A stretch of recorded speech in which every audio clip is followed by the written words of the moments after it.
What's up guys, welcome back to ROMs for you. Today let's talk about latest CorvusOS 16.0 running on Xiaomi Poco F1. This is the first build of CorvusOS towards Poco F1 based upon Android 11. So the build is still unofficial. There is already a installation video linked in the description.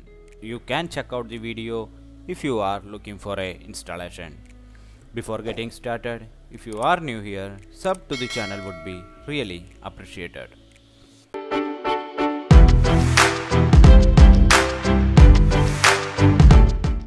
To begin with, let's quickly get into about font session. As you see, I am using CorvusOS 16.0. The ROM is based upon Android 11. Security patch they are using is from 5th May 2021. The kernel they are using is Sentinel G41 and by default SE Linux is set as enforcing. Under security session, the ROM does includes fingerprint, IR face unlock and more. The ROM is encrypted out of the box. App lock is present and it does its job as per I checked. Fingerprint here is bit laggy, but it does its job all the time I have tried. IR face unlock is not that much faster around, but you will get better experience than fingerprint. Under battery settings, you will get the option to select thermals. Also, the ROM does have the option for smart charging. There is no option for smart cutoff. But I did like the way they gave the captions. The bluish colors captions are really eye-catching. I did notice the last full charge option says 3 minutes ago, but that's something wrong. I did charge my phone before 5 to 6 hours ago. Looks like something might be broken with this module. Under display session, there is option to switch dark mode. Also tap to wake up and more. Everything works pretty good, but I did notice lack of notch hiding or display cutout settings.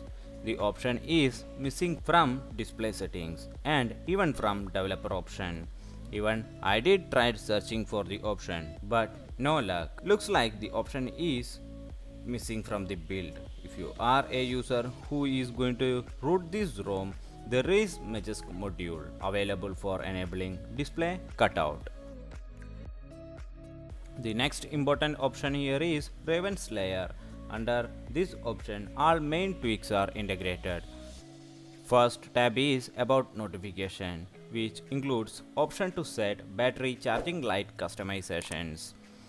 You can change your default charging notification settings from here. Also, there is option to disable or enable heads up notifications. Under gestures, there is option to enable status bar brightness control. Double tap to screen on from lock screen and final screen off torch with power button. After enabling this option, you can turn on torch by press and holding power button, but not turning on your display. Under miscellaneous, there is game mode, vibration settings and animation settings. All options does their jobs pretty well. The next option is lock screen. You can customize all options like charging info, media activity control, charging animation and more.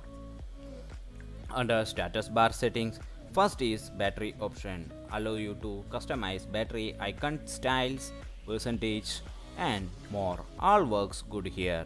Icon manager allows you to enable or disable icons on status bar.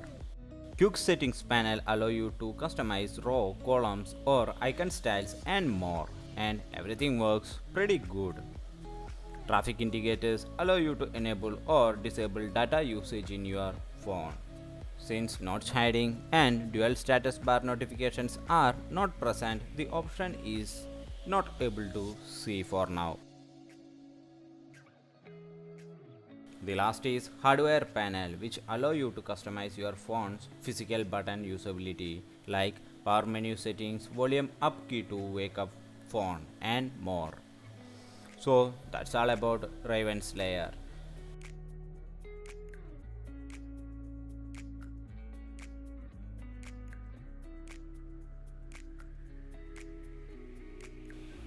And now Raven's theme. This settings is only related to theme customization. It does give you dark mode themes, icon styles, wallpapers, font styles, and more and more. There are many theme based customization you can try out. As far I tried, everything was working great. So now when comes to QS panel, the ROM does include many tiles including dark mode, FPS, screen recorder, and you can add more from the expansion. FPS does its job, and after enabling screen recorder I didn't face any lags or jitters. Since it is Android 11, it does allow you to record internal audio and microphone sound at a time. The recent menu includes option to take screenshot, clear all option, kill app option as well. The option share here allow you to take screenshot and share at a time.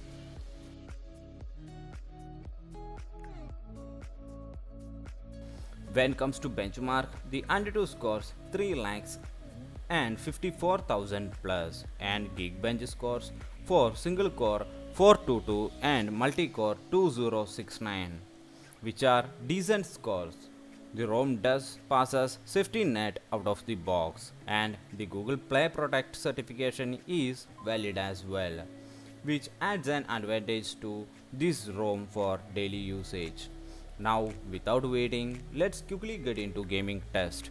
I'll be playing Bootcamp Shannock with FPS and screen recorder enabled. ஊர்லங்க முன்னாடி போட்டுருந்தா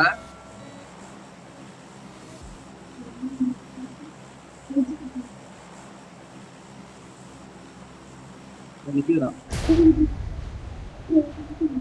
நீ இன்னொரு மகனோட போனோட சார்த்தியா ஊர்ல கிட்டே போறானுங்க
Now let's talk about cons of this ROM. Display cutout settings are missing out of the box. That is the first one. The performance of gaming was average. I was getting frame drops and lags while playing bootcamp. After playing for an hour, phone was lagging even more. Keep in mind that I have already selected gaming thermals. The final one is the ROM is still unofficial, so you can expect some bugs. I didn't find any other major steps as con for this ROM. When it comes to pros, the biggest advantage of this ROM is stability, and the ROM is not popular for out of the box experience, but capability of supporting multiple kernels as per your needs. Even though you are flashing new kernels, the ROM will be capable of handling its stability, and developers keep on updating this ROM for supporting multiple kernels. Since this ROM is still unofficial, whatever minor cons have noticed can be fixed in official version, or you can fix your own self. Still, if you are a Covers lover, you can go ahead and try it out. As per my opinion, the ROM is still far stable and daily driver than many other official ROM around. That's it guys, hope you did like my video. Once again, if you are new here, please consider subscribing. That's all for today. Till next time, be safe and take care.